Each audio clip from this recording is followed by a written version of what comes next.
Okay guys, day 18, big progress. Didn't do the hatch. Put the little thing of insulation in there, but I'll get to the hatch tomorrow. This is all extra wood. Finished all the hardwood floors. Cut out for the kitchen. This is not permanent. This is just what I was trying to visualize covering the seam from the 2 hardwood floors. There's the shower cutout, the exact size of the dimensions of the shower pan. The walls will be built probably on top of the edge or on the floor. I don't know. I got to measure it again, but I know that's the size of the pan.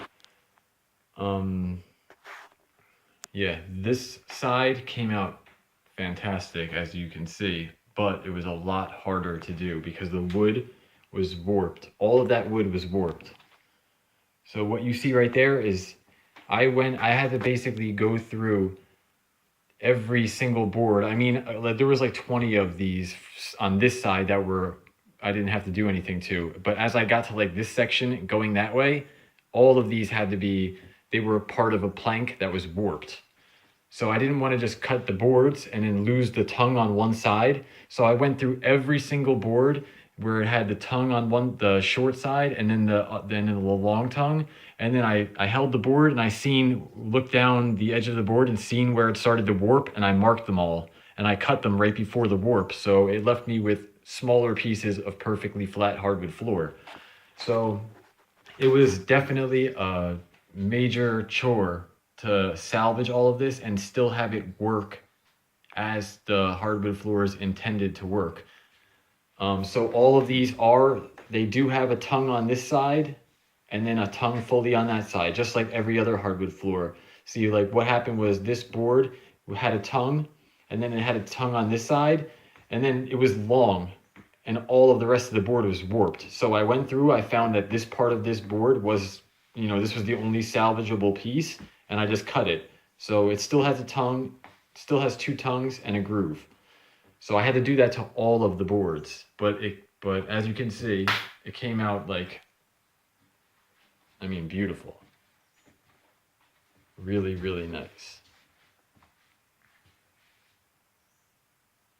I actually forgot to do the shower pan because I didn't cut that out. I built the hardwood floors in that shape. So those were the only 2 pieces that I cut. And then after that, this was a whole board. And then I started all my boards right there. That's why it looks like such a nice clean edge, but that is not cut. And I forgot to do that in the beginning. I actually boarded them all the way up to there. And then when I got 2 rows deep, I was like, oh, my shower pan. So luckily I didn't nail anything in and I could bang them out. And then I started over again and did that little section.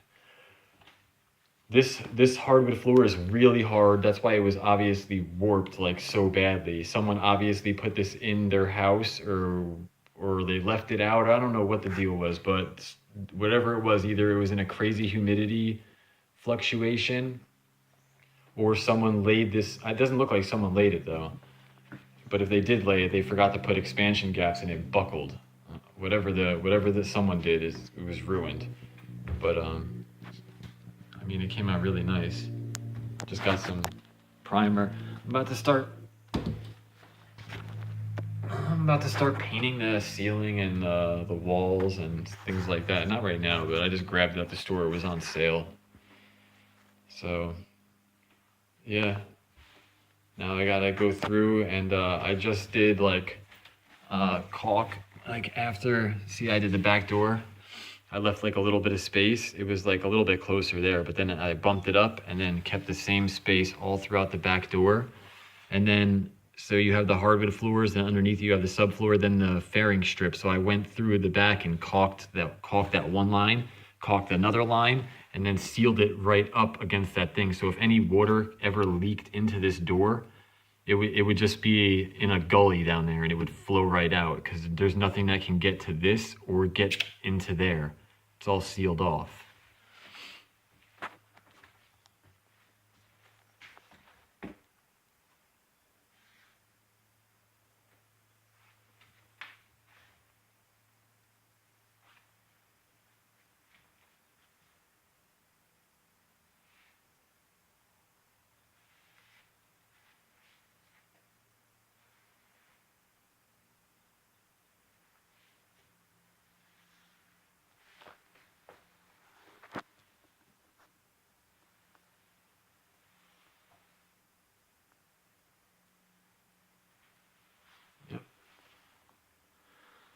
It was a lot of work.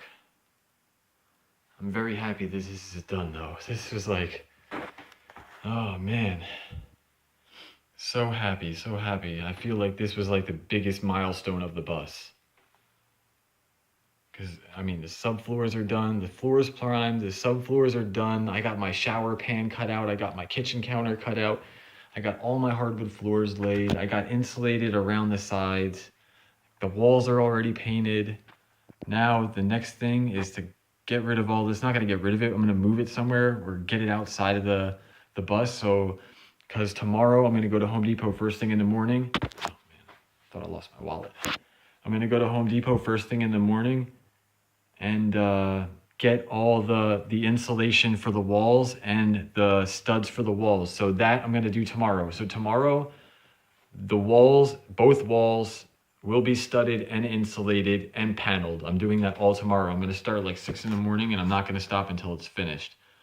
Then so after tomorrow, when that's done, then I'm going to, at the same time, I'm actually bringing over I just got a new kitchen counter.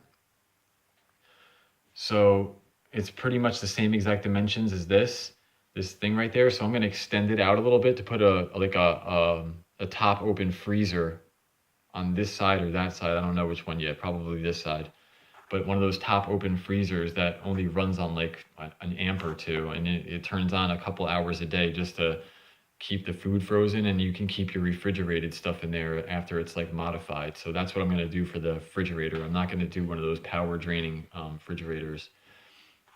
And then last night I also ordered my on-demand hot water heater. So I got the on-demand hot water heater coming. I got 200-gallon water tanks, RV water tanks, the one with all the correct knobs and nozzles on them. I got 2 of those, 200-gallon ones. So I'm thinking 100-gallon one for back here. And that's going to be for like the kitchen sink and the shower and like drinking water and stuff like that. And the other 100-gallon one I'm going to put underneath the bus as a gray water tank. Just so that 100 gallons has a place to go. That's another 100 gallons. I know like in some places you have to do the gray water tank has to be larger than the actual water inside the bus, but I'm just going to do the same size because we don't have that rule here. So I'm putting 100 gallons and then 100 gallons underneath. I think that should be fine. I mean, I was going to do more, but I mean, I'm just one person and a cat. So 100 gallons, I don't really even drink water that much. I obviously use it to cook and clean and do all that stuff, but I just figured, you know what?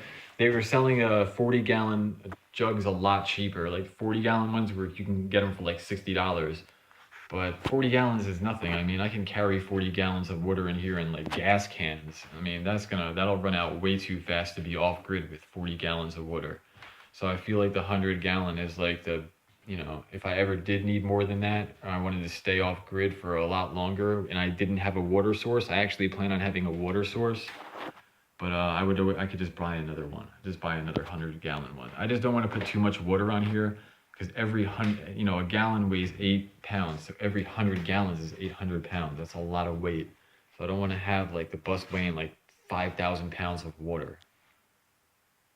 But so the on-demand hot water heater, the hot water jugs, ordered the shower pan. That's the only reason I was able to leave this out because I finally ordered the shower pan and the website had all the dimensions and everything, the inside, the outside, how tall it is. So it's like a low profile one. It basically comes up like, that like a couple inches, but then it goes right to the floor. There's no like gap. And I wanted to make sure that that was a feature of the whatever I decided to buy so I didn't lose headspace. Because I was actually even going to cut this plywood out. I was going to cut the plywood out and just mount the shower pan directly on the floor. But I'm not going to cut any insulation out. If I can still stand like right here. I can stand just fine right here, and then I should be good. I don't need I just need a shower that I can stand up straight in. So I think that is right there is gonna work.